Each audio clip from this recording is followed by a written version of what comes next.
بسم اللہ الرحمن الرحیم الصلاۃ والسلام علی رسولہ الکریم وعلی آلہ وصحبہ اجمعین، اما بعد۔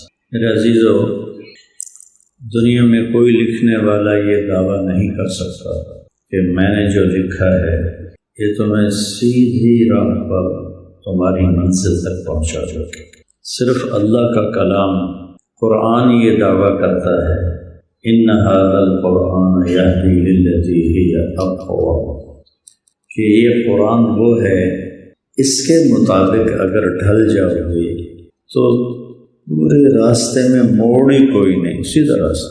ہمارے موٹر وے میں بھی موڑ ہے، سیدھا ہے، سیدھا تمہیں جنت میں، تمہاری دنیا کے مشکلات سے بھی تمہیں راستہ نکال کے دے گا اور تمہاری آنے والی زندگی میں تمہیں اللہ سے ملا دے گا۔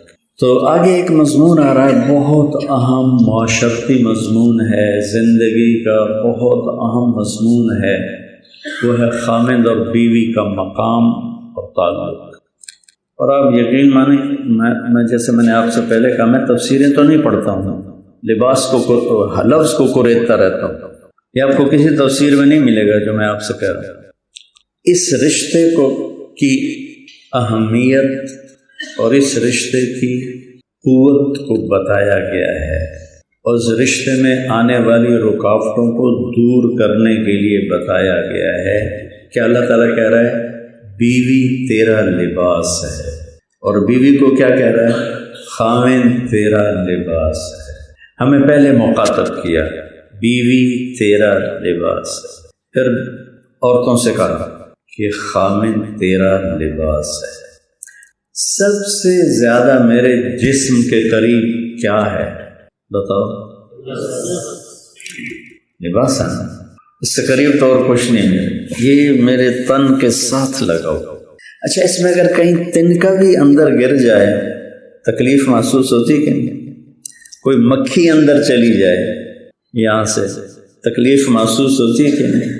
کمر پہ چیونٹی چلتی محسوس ہو تو اس کی تکلیف محسوس ہوتی ہے کہ نہیں؟ کہ لباس کے اندر کسی چیز کی مداخلت ناقابل برداشت۔ چیونٹی کی مثال دے رہا ہوں، تنکے کی مثال دے رہا ہوں، مکھی کی مثال دے رہا ہوں، کہ اتنی معمولی چیز بھی اگر میرے جسم میں میرے لباس کو پار کر کے میرے جسم کو چھوتی ہے تو وہ مجھے محسوس کرواتا۔ خاوند اور بیوی کا رشتہ اتنا قریب کا ہے، اس میں کوئی تنکا برداشت نہیں ہے۔ اب یہاں تنکے سے کیا مراد ہے؟ کسی غیر کا رویہ بیچ میں وہ برداشت نہیں ہے۔ اس رشتے کو دوسرے رشتوں کی دخل اندازی ایسے ہی ہے جیسے جسم کے اندر کوئی چیز آ گئی، ٹھیک ہے؟ آپ توجہ سے سبق پڑھ سکو گے، پیچھے چیونٹی چل رہی ہے، اور اگر ڈیمو چل گیا ہماری ویسی دھاڑ ہو۔ کچھ مراسی تھے مسجد کے سامنے رہتے تھے تو وہ نماز نہیں پڑھتے، تو حافظ جی کہتے او نام مرادو نماز پڑھا کرو، دوزخ جس۔ ان کو کیا پتا دوزخ کے چرس پی کے بھنگ پی کے مرچ، تو جب بار بار ان کا تنگ آ گیا، کہنا اچھا مولوی صاحب ساڈے کول مسجد تے جامنا ہوندا نہیں، اے ساڈے گھر ٹالی ہے شیشم، اسی اتنے چادراں بچھا دینے ہیں تے اتنے آ کے سانو نماز پڑھائے۔ انہوں نے کہا چلو تسی پڑھو صحیح، میں آ جانا۔ پہنچ گئے، ان کو وضو کرایا، ان کو تو وضو بھی نہیں آتا تھا، ان کو وضو کرایا تو کہنے لگے ہن کرنا کی ہے، نرا سے کہنے لگے ہن کرنا کی ہے، تو مولوی صاحب نے کہا جو میں کراں تسی وہ کرنا ہے۔ میں کہا جی ٹھیک ہے۔ کہا اللہ اکبر، اللہ اکبر، تو رکعت کچھ گزر گئی تو اوپر سے ایک بھیڑ مولوی صاحب کے کمر میں آ گیا۔ وہ جو چلا تو مولوی صاحب نے یوں کیا تو میراسیاں بھی آئیں، پھر اس نے مولوی صاحب کو کاٹا تو مولوی صاحب نے کہا اوے ہاں لے، وہ کہنے لگے اوے ہاں لے، پھر اس نے دوسری دفعہ ڈنگ مارا تو مولوی صاحب نے کہا تیری بہن، تو مولوی صاحب نے کرتا اتار دیا، تو انہوں نے بھی کرتا اتارا۔ آگے وہ ٹیوب ویل چل رہا تھا تو انہوں نے اس میں جا کے چھلانگ لگا دی، حوض میں، کھاڑے میں، تو میراسی نے بھی چھلانگ لگا کے کہنے لگے مولوی صاحب ہوں سلام نہ پھیرے جے سانو نال آمن دیا جائے۔ جسم میں کوئی تھوڑی سی چیز بھی آ جائے برداشت نہیں۔ خامند اور بیوی کے رشتے میں سوائے ان دونوں کے کسی کو دخل دینے کی اجازت نہیں ہے، نہ ماں کو، نہ باپ کو، نہ بہنوں کو، نہ دیور کو، کسی رشتے کو بھی۔ ایسے ہی نہ لڑکی کے ماں باپ کو، نہ لڑکی کی بہنوں کو، نہ لڑکی کے بھائیوں کو۔ اس وقت دونوں طرف سے گھر برباد ہو رہے ہیں۔ اصل میں ہم بگڑے ہوئے ہیں، شعبے جو حرام نہیں، اس کے علاوہ ہر شعبہ بہت قابل قدر ہے، لیکن جب انسان بگڑتا ہے تو ہر شے بگڑ جاتا ہے۔ تو اس میں کسی رشتے کو داخل ہونے کی اجازت نہیں، اور ہمارا معاشرہ ہے اکٹھے رہنے کا، باپ ماں، آنے والی بچی، خامند، وہ سب کٹھے رہتے ہیں۔ اس کٹھے رہنے میں ایک ہمارے معاشرے میں تصور ہے کہ یہ لڑکی آئے گی اب ہماری خدمت کرے گی۔ ساس کا لفظ فقہ کی کسی کتاب میں ہی کوئی نہیں، تم فقہ پڑھتے ہو نہ ہدایہ اٹھاؤ، کسی ایک جگہ مجھے ساس کا لفظ دکھا۔ اور پٹھانوں نے تو بڑا چن کے نام رکھا خواہ ہے،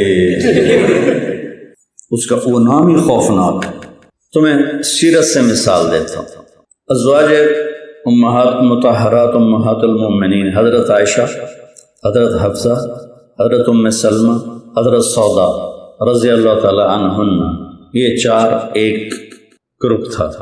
اور اس کے بعد جو باقی پانچ ہیں، حضرت میمونہ، حضرت زینب، حضرت جویریہ، حضرت صفیہ، حضرت ام حبیبہ، یہ ایک گروپ۔ اس گروپ کی لیڈر تھی حضرت زینب بنت جحش جو آپ کے خاندان سے تھی، اور دوسرے گروپ کی لیڈر تھی حضرت عائشہ، جن میں ٹھنتی رہتی تھی۔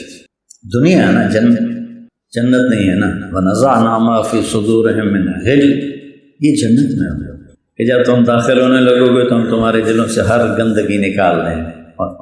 مجھ سے کسی نے پوچھا جنت میں پردہ ہوگا؟ میں نے کہا نہیں، پڑھا تو میں نے کوئی نہیں، کہیں میں نے تو اتنی جنت پڑھی ہے، مجھے خیر وہ فقہی انداز میں لکھی نہیں، تو میں نے کس چیز سے استدلال کیا؟ میں نے کہا پردہ ہوتا ہے دنیا میں دل کی خیانت اور کھوٹ کی وجہ سے، تاکہ فحاشی نہ پھیلے۔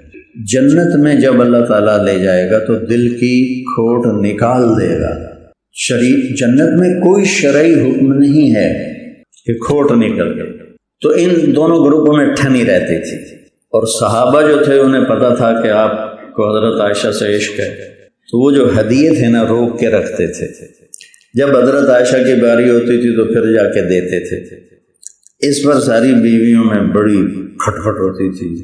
تو آخر وہ جو حضرت زینب والا گروپ تھا اس نے حضرت فاطمہ رضی اللہ تعالیٰ عنہ علیہ السلام سے کہا چاہ کے اللہ کے نبی سے بات کرو کہ عائشہ کے معاملے میں ہمارے ساتھ ناانصافی ہو رہی ہے۔ تو فاطمہ نے کہا میرے جگر کا ٹکڑا ہے، بضعۃ منی من آذاہا فقد آذانی، جس نے مجھے دکھ دیا، جس نے اسے دکھ دیا اس نے مجھے دکھ دیا۔ اور اتنی عزت تھی، جب حضرت فاطمہ اپنے باپ کے گھر آتی تو آپ کھڑے ہو جاتے تھے۔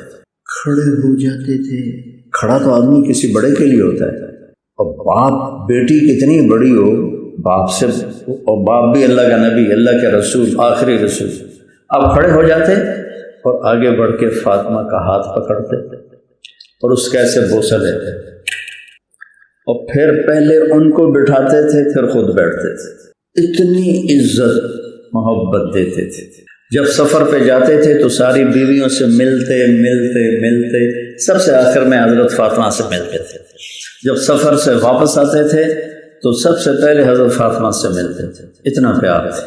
کہا فاطمہ تو اور میں اور یہ دونوں بچے اور یہ جو سویا ہوا ہے یہ رات کا وقت تھا، حضرت علی، ہم پانچوں جنت میں ایک ہی جگہ ہوں۔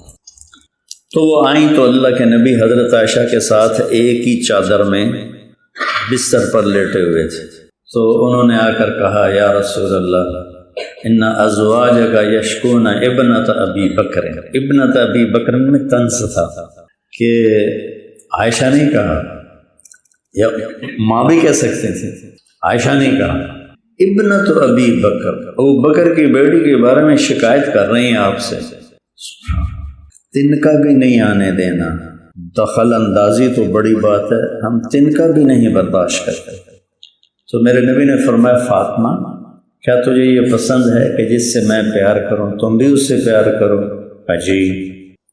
انی احب عائشہ، مجھے عائشہ سے پیار۔ تو حضرت فاطمہ چپ کر کے واپس گئیں اور حضرت زینب اور ان کے گروپ سے کہا بھائی آپ کا ہی نبڑ لو، میرا واس نہیں، میں نہیں گل کر۔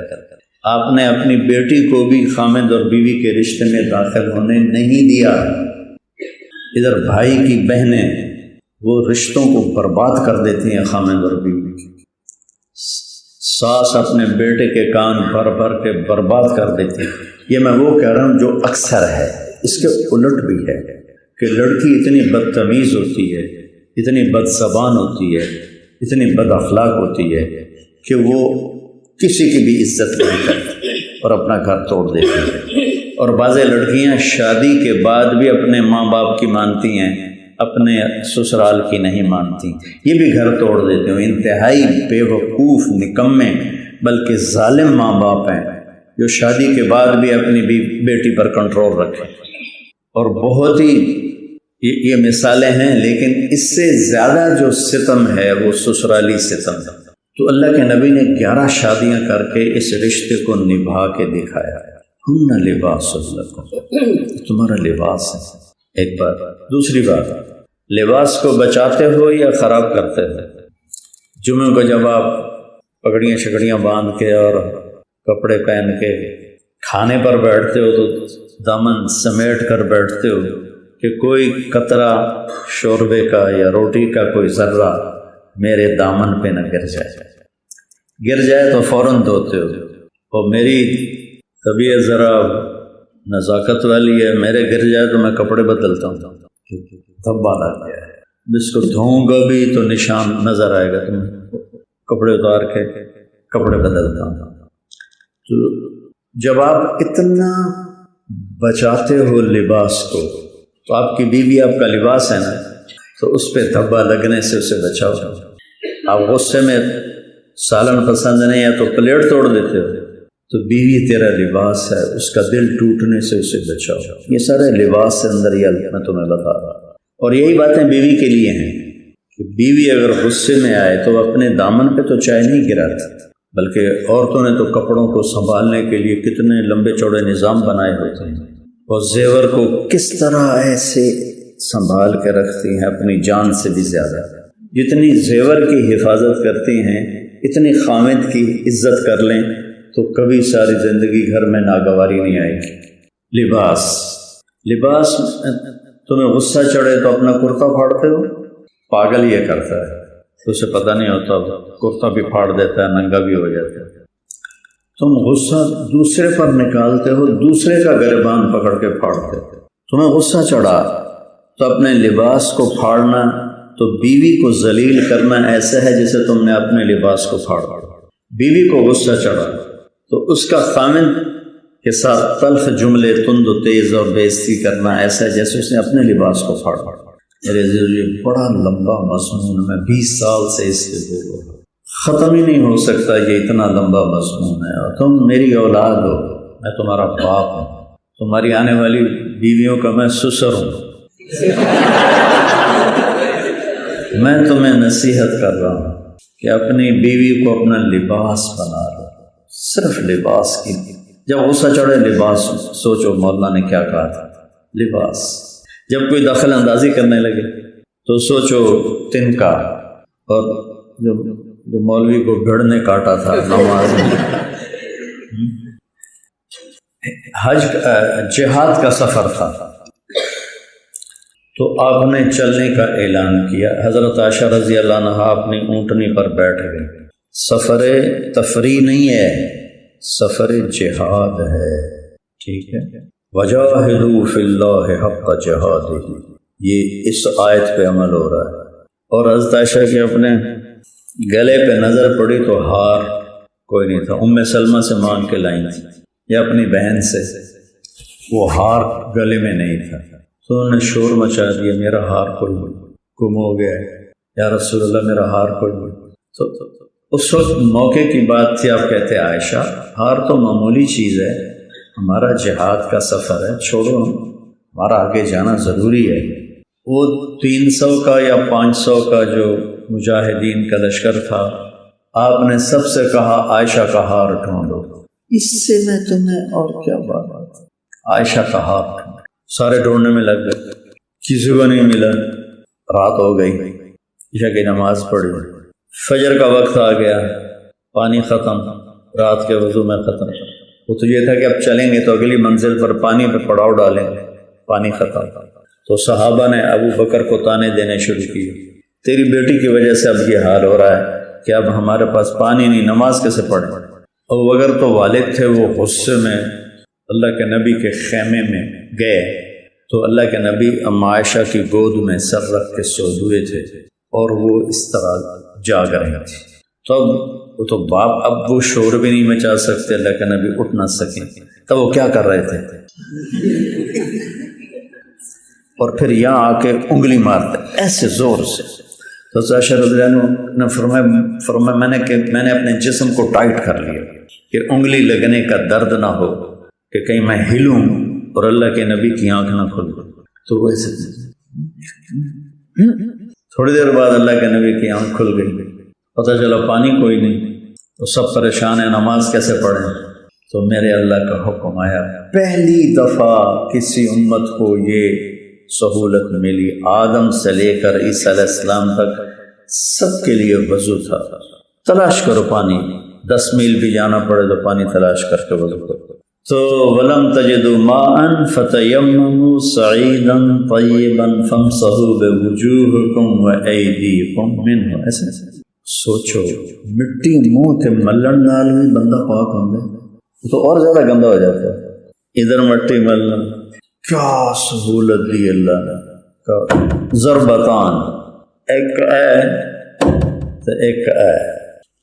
ہم تبلیغ میں تھے نا تو کوئی علماء ہوتے نہیں تھے تو وہ تیمم کا طریقہ بتاتے، وہ ایسے سمجھتے تھے جیسے پانی ہی کی طرح تر کرنا ہے، تو پہلے یوں کرتے، پھر یوں کرتے، پھر یوں کرتے، یوں کرتے، پھر ایسے ایسے آتے، پھر یہ ساری انگلیوں کو ایسے کرتے۔ تو جب اللہ نے پڑھنے کا موقع دیا تو پھر پتہ چلا انما ہی ضربتان، تو بس ایسے کر کے یوں کر دو، ایسے کر کے یوں کر دو بس۔ تو اللہ نے پھر حضرت سعد بن عبادہ نے کہا، ابو بکر یا آل ابی بکر، یہ تمہاری پہلی رحمت نہیں ہے جو ہمیں تمہارے گھرانے کی طفیل ملی ہے، اس سے پہلے بھی بے شمار رحمتیں ہمیں ملی ہیں۔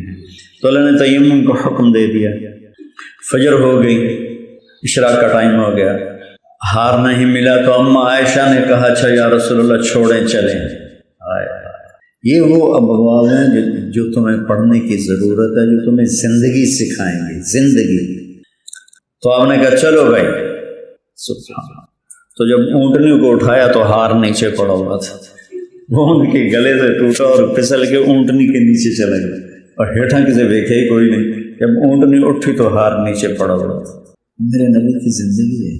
عرب بڑے بڑے گوشت کے ٹکڑے بناتے تھے، اب بھی جب آپ جاؤ تو عربوں میں تو وہ مندی ہوتی ہے، بڑا بڑا ہوتا ہے گوشت کا، تو ام عائشہ سے گوشت کا ٹکڑا اٹھاتی ہیں اور تنہا شنہشتاً، ایسے عرب ذرا کھڑا گوشت کھاتے تھے، زیادہ گلا ہوا نہیں، تو ایسے کاٹتی اور پھر رکھ دیتی۔ اللہ کی قسم یہ ہمیں سکھانے کے لیے تھا، جس نے اللہ کو دیکھا ہو اس کے لیے عورت کی کیا حیثیت، خود سوچو۔ جس نے جنت کی حوروں کو دیکھا، آپ وہی ٹکڑا اٹھاتے جہاں سے ام عائشہ نے کاٹا ہوتا تھا وہاں دکھا کے نوچتے تھے اور کھاتے تھے۔ پھر بڑے بڑے کٹوروں میں پانی ہوتا تھا، حضرت عائشہ اٹھاتی اور پانی پیتی، سارا تو پیا نہیں جاتا تھا، رکھ دیتی۔ تو جہاں ام عائشہ کے لب لگے ہوتے تھے ہونٹ، میرے نبی وہاں ہونٹ رکھ کے پانی پیتے تھے۔ یہ خامد اور بیوی کا رشتہ۔ ہمارے ماں باپ زیادتی کریں، بیوی کو بچاؤ، شکایتیں لگائیں، تحقیق کرو، اندھا دھند یقین نہ کرو۔ ہماری بہنیں کان بھریں، تحقیق کرو۔ ہماری بیوی بدتمیزی کرے تو ماں باپ کو بچاؤ، بیوی کو سمجھاؤ۔ لیکن اس کی وجہ سے بیوی کا حق ہے، اگر الگ گھر مانگے اور آپ کے پاس پیسہ ہے تو اس کو الگ گھر میں رکھو، یہ اس کا حق ہے۔ اگر آپ کے پاس الگ گھر لینے کی گنجائش نہیں ہے، کرائے پر لے سکتے ہیں تو کرائے پر لے کر دو، اس کی بھی گنجائش نہیں ہے تو گھر میں اس کو ایک کچن الگ چاہیے، ایک کمرہ الگ چاہیے، ایک ٹوائلٹ الگ چاہیے۔ ساری لڑائی کچن سے شروع ہوتی ہے۔ اس کو الگ کچن دے کے دو، اس کو الگ ٹوائلٹ دے کے دو، اس کو الگ بیڈ روم لے کے دو، یہ اس کا فرض ضرورت واجب ہے۔ اگر یہ بھی نہیں ہے تو رائمنڈ میں جا کے مقیم ہو جاؤ اور بس اللہ اللہ کرو، بھائی میں نے تو زندگی اللہ کو دے دی۔ کسی کی بیٹی کو ذلیل نہ کرو، کسی کی بیٹی کو خوار نہ کرو، یہ حق ہے۔ یا اتنا ظرف پیدا کرو کہ تم اپنے ماں باپ کو بھی نبھا سکو، بیوی کو بھی نبھا سکو۔ پھر اللہ نے وراثت رکھی ہے، پورے پاکستان میں کوئی وراثت نہیں دیتے۔ یہ تبلیغ کے کام کی وجہ سے اب تبلیغ والوں میں بھی سارے نہیں، کچھ لوگوں نے بہنوں کو حصہ دینا شروع کیا ہے، تو کھا جاتے ہیں۔ ہمارے ذمہ دار کہتے ہیں کہ ہماری زبان میں نا داماد کو جیوائی کہتے ہیں، جیوائی، تو کہتے ہیں اگر اسی دھیاں نو دے ویے تے ساڈا رقبہ مڑ جیوائی کھانا اسی نہیں دیونا۔ یہ جب سے میں تبلیغ میں لگا ہوں تو میں نے شور مچا مچا کے اپنے عزیزوں میں ان کی بیٹیوں کو زمین دلوائی، کوئی رواج نہیں۔ پورے سرحد میں پٹھان کتنے ہی دیندار نمازی، بیٹیوں کو ایک پیسہ نہیں، کوئی وراثت۔ پنجاب کتنے بڑے بڑے شہروں میں کچھ تھوڑی بہت ہے، لیکن اکثر بہنوں کو جہیز دے کر کہتے ہیں بس تیرا حصہ تین دے دیتا۔ بلوچستان خالی پڑا ہے، سندھ خالی پڑا ہے، اور اللہ نے جب وراثت ایک واحد حکم ہے جو پورا 2 رکوع میں اکٹھا آیا اور اس کے بعد ایک آدھ جگہ دوبارہ آیا، پوری تفصیل کے ساتھ آیا۔ میرے نبی نے فرمایا تعلم الفرائض فإنها نصف العلم، وراثت کا علم سیکھو، یہ آدھا علم ہے۔ کہ اس سے کہیں تم حرام نہ کھانے لگ جاؤ، تو اپنی بہنوں کے محافظ بنو۔ میرے نبی کا فرمان ہے جس کو اللہ نے 3 بیٹیاں دیں اور اس نے ان کو ڈولے میں بٹھایا تو اس پہ انا وہو کا ہاتھ ہے۔ پھر کسی نے کہا اگر 2 ہوں تو آپ نے کہا ایسے ہی ہے، ہاتھ ہے۔ کہا جی 1 ہو، 10 بیٹوں کی شادی کرو، کوئی جنت کا وعدہ نہیں، 1 بیٹی کی شادی کرو، جنت کا وعدہ۔ بھائی ظالم بن جاتے ہیں۔ ہمارے یہاں تو زبردستی انگوٹھے لگوا کے بہنوں کی زمین چھین لیتے۔ ایک بڑے ذمہ دار نے ہمارے علاقے میں اپنی بہن کی شادی اس شرط کی کہ پہلے انگوٹھے لا، زمین نہیں دینا، تو اس نے انگوٹھے لگوا کے زمین اپنے نام کی، پھر اس کی شادی کی۔ ماں باپ مرے ہوئے تھے۔ تم جب اپنی فیملیوں میں جاؤ تو اس چیز کو زندہ کرو، اس چیز کو چلاؤ۔ پھر اللہ کے نبی نے کہا جس نے 2 بہنوں کو پالا، بعضوں کی بیٹیاں نہیں بہنیں ہوتی، 2 بہنوں کو پالا اور ان کی شادی کی تو جنت میں داخل ہوگی۔ رزق حرام ہو جاتا ہے۔ میرے استاد سے مولانا جمشید رحمۃ اللہ علیہ، میں ان کے پاس شہد لے کر گیا۔ اس زمانے میں شہد کی بوتل 10 روپے کی آتی تھی، لیکن میں نے اپنے باغ سے اتروایا تھا تو میں لے کے آیا تو مجھ سے میں نے کہا جی یہ شہد ہے، آپ کے لیے لایا۔ کہاں سے لائے ہو؟ اس طرح بولتے تھے، داڑھی ایسے پکڑ لیتے تھے، کہاں سے لائے ہو؟ میں نے کہا جی اپنے باغ سے لایا۔ اب ان کا سوال دیکھیں، تیرے باپ نے اپنی بہنوں کو وراثت میں سے زمین دی تھی؟ ایک 10 روپے کی آتی تھی شہد کی بوتل، 10 روپے۔ تو میں تو ہل گیا، میں نے کہا جی اللہ کا شکر ہے میرے باپ کی بہن ہی کوئی نہیں، کیونکہ ہوتی تو کبھی نہ دیتے۔ کہنے کہ اچھا تیرے دادا نے اپنی بہنوں کو زمین دی تھی؟ میں کہا جی اس میں جمع ہی کوئی نہیں، پھر انہوں نے مجھ سے شہر۔ ایسے ہی اللہ عورتوں سے کہتا ہے کہ اپنے خامند کو عزت۔ جو عورت اپنے خامند کا، جو گھر سے باہر جاتا ہے، کام پہ جاتا ہے، کسی بھی اس کے مشاغل سے شام کو تھک کے آتا ہے اور بیوی مسکرا کے اس کا استقبال کرتی ہے تو اللہ کی راہ میں نکلے ہوئے مجاہد کے آدھے کے برابر اسے اجر ملتا ہے۔ اگر اس مجاہد کے 100 نمبر ہیں تو اس کو 50 نمبر ایک مسکراہٹ پہ مل جاتا ہے۔ یعنی یہ ہماری بیوی آتے ہی چڑھائی کر دیتے ہیں، میں قربان جاؤں۔ ام سلیم جن کا بیٹا فوت ہو گیا تھا، ام سلیم کا بیٹا فوت ہو گیا۔ ابو طلحہ سفر سے واپس آئے تھے، انہوں نے پوچھا بیٹے کا کیا ہوا؟ کہا ٹھیک ہے۔ ہدا سکون پا گیا کہ خامن کی نیند خراب ہو، آرام سے سوئے، بیوی سے ملاپ بھی کیا۔ صبح اٹھ کر کہنے لگی کوئی امانت واپس نہ کرے تو کیا ہو؟ کرنی چاہیے کہ تیرا بیٹا امانت تھا، اللہ نے لے لی۔ تو انہوں نے جا کر اللہ کے نبی کو بتایا، کہا اللہ تیرے آج کے بیوی سے ملاپ میں برکت دے گا۔ اس سے ایک بیٹی پیدا ہوئی، اس بیٹی سے 7 فقہا پیدا ہوئے، مدینے کے بڑے بڑے فقہا، 7 سارے فقہا بن گئے۔ اس زمانے کے فقیہ کا مطلب ہدایت اور قدوری نہیں ہوتی تھی، وہ تفقہ فی الدین ہوتا تھا۔ میں تو تمہیں کہتا رہتا ہوں چھیڑنے کے لیے، سکھری تروش منصوری نو، پرکھ کنز قدوری نو، ہادی نہ سمجھ ہدایہ تے کافی نہ سمجھ کفایہ، کر پرز شرع وقایا، یہ دل قرآن کتاب ہے۔ یہی ہے تمہارا دل، یہی ہے تمہارا دل، اس سے جی کو لگا لو، اسے سینے سے لگا لو، اس کو اپنا بنا لو تو تمہیں دنیا میں جنت کا مزہ آئے گا۔ چلو السلام خدا رکھے۔ ومن کان مریضا وعلی سفر فعدۃ من ایام اخر، بیمار ہے سفر ہے بعد میں رکھ لے۔ یرید اللہ بکم اليسر ولا یرید بکم العسر، اللہ تمہیں آسانیاں دینا چاہتا ہے، اللہ تمہیں تنگی میں نہیں ڈالنا چاہتا۔ یہ مزاج شریعت ہے۔ ہماری نوجوان نسل کہتی ہے دین پہ چلنا بڑا مشکل ہے، ایک ذہن بننا، اور عام لوگ بھی کہتے ہیں دین پہ چلنا بڑا مشکل ہے۔ تو یہ اللہ یہاں گواہی دے رہا ہے کہ میں تمہیں اسلام زندگی کا طریقہ دے کر تمہارے لیے آسانی چاہتا، تنگی نہیں چاہتا۔ تو اسی کے ضمن میں آگے آیا ہے احل لکم لیلۃ الصیام الرفث الی نسائکم ہن لباس لکم وانتم لباس لہن۔ روزہ صبر کا مہینہ ہے، روزہ صبر کا مہینہ ہے۔ ہمارا جسم خون پہ کھڑا ہے، خون نکال دو تو ہم مر جاتے ہیں۔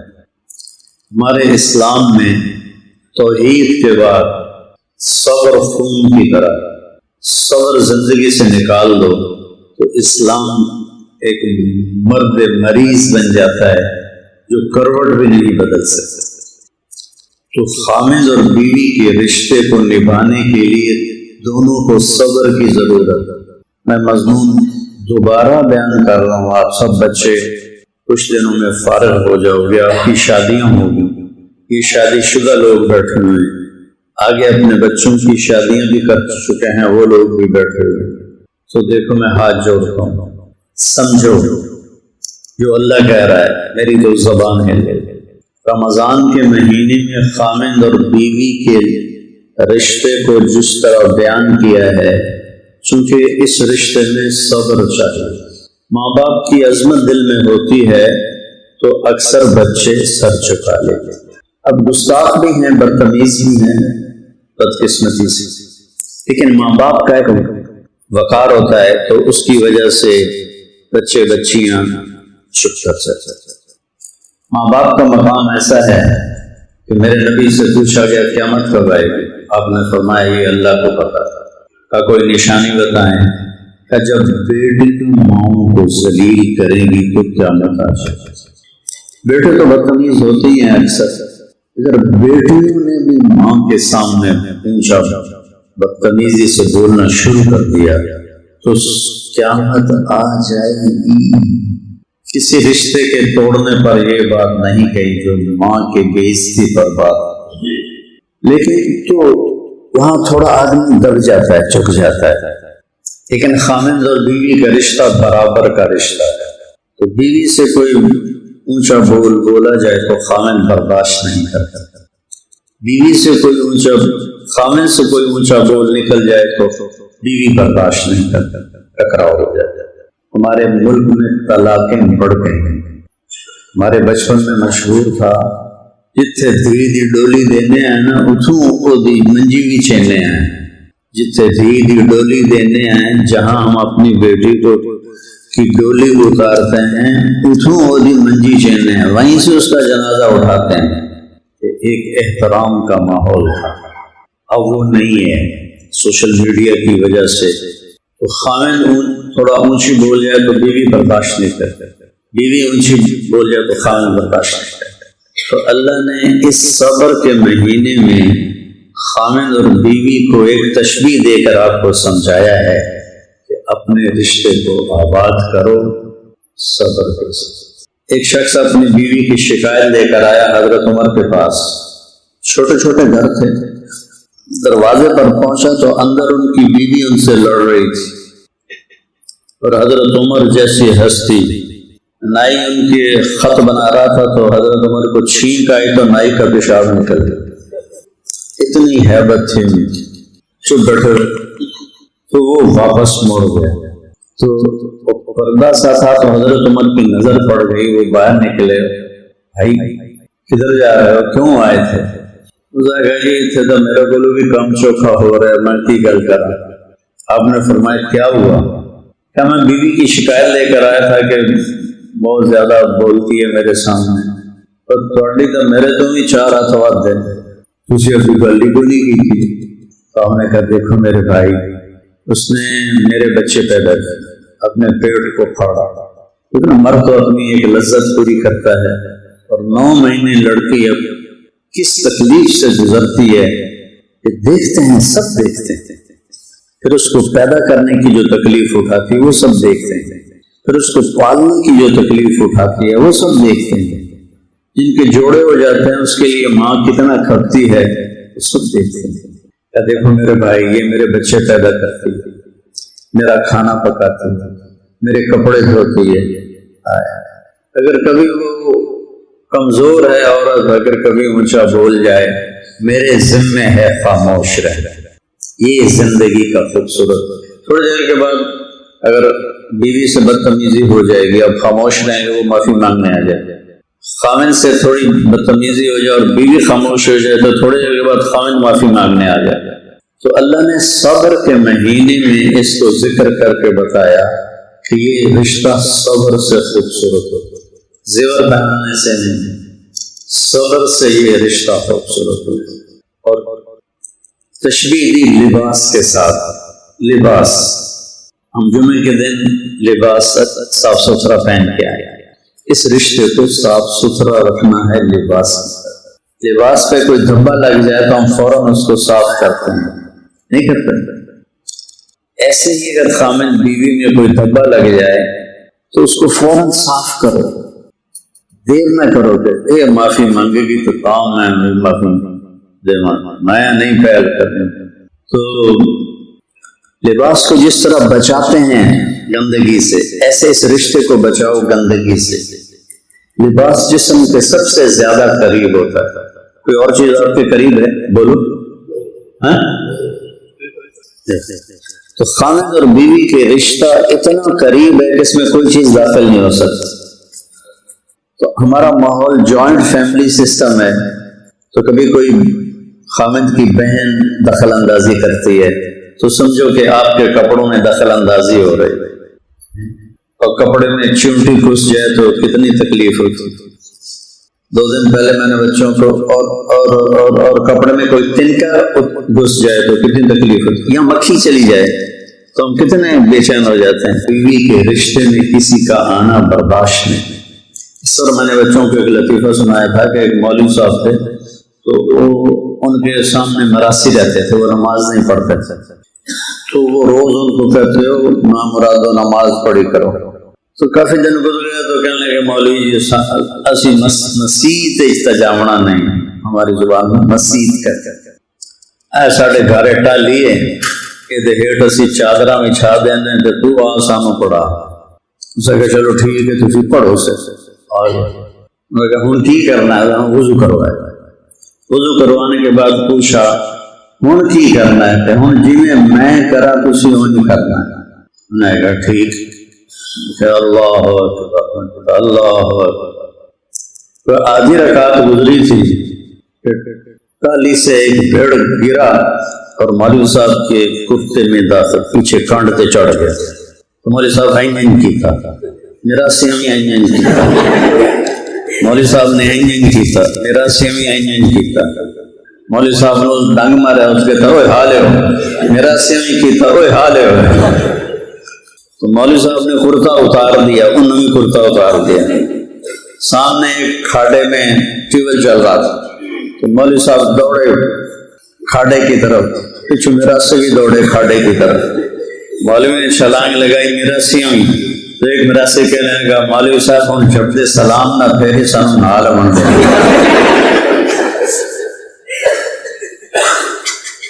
لباس میں کوئی چیز برداشت ہوتی اس رشتے میں ماں کو داخل نہ ہونے دو باپ کو داخل نہ ہونے دو بھائی کو داخل نہ ہونے دو بہن کو داخل نہ ہونے دو کسی رشتے کو داخل نہ ہونے دو اپنے نفس کو بھی داخل نہ ہونے دو کہ اپنی وجہ سے آپ اسے بے عزت کرتے تنبیہ زندگی کا حصہ ہے لیکن میرے نبی حضرت زینب سے ناراض ہو تو آپ نے کیا کیا ان سے خاموشی اختیار بات چیت چھوڑ حج کے سفر میں انہوں نے حضرت صفیہ کا اونٹ بیمار ہو گیا تھا تو انہوں نے حضرت زینب سے کہا کہ تیرے پاس 2 اونٹ ہیں تو ایک صحت مند ہے تو تو صفیہ کو دے دے تو آگے وہ سوکن تھی کہنے لگی میں یہودن دے دوں یہودن حضرت صفیہ یہودی سے مسلمان اللہ کے نبی کو اچھا نہیں لگا کوئی نہیں ڈانٹا کوئی بدتمیزی نہیں کی آپ کچھ دن ان سے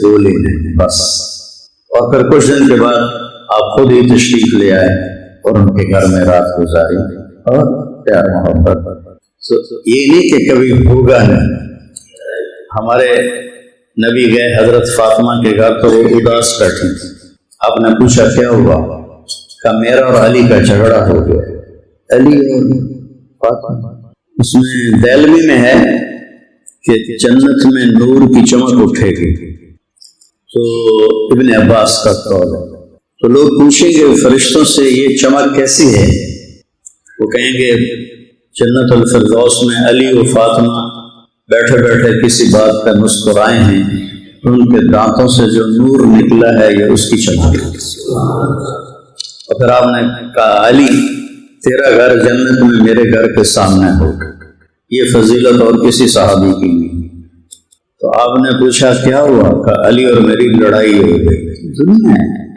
جنت نہیں ہے تو آپ نے کہا علی کدھر ہے کہ باہر نکل گئے تو آپ نے لوگوں کے ذمے نہیں لگایا کہ علی کو ڈھونڈ کے لاؤ کہ میں تو سو رہا میری تو شان کٹ جاتی جو میں علی نو بلواؤں آپ خود گئے وہ مسجد میں لیٹے ہوئے تھے ان کی کمر پہ مٹی لگی ہوئی تھی تو آپ نے ان کو پیار سے اٹھا کر کہا قم یا ابا تراب تراب کے باپ اٹھو مٹی کے باپ اٹھو عربی زبان میں جب کسی کو نیت سے پکارا جاتا ہے رضامندی کی علامت ہوتی ہے صرف اتنا کہنے سے اگلا پتہ چل جاتا ہے کہ یہ بولنے والا مجھ سے راضی تو ہم نے کہا علی اٹھو نہیں ابو تراب اٹھو حضرت علی کو تسلی ہو گئی کہ اللہ کے نبی ناراض نہیں ان کو لے کر گھر آئے کچھ نہیں پوچھا فاطمہ سے کیا ہو کچھ نہیں پوچھا علی سے کیا ہو یہ جو بیچ میں صلح کرانے جاتے ہیں ہاں بھائی تو کیا کیا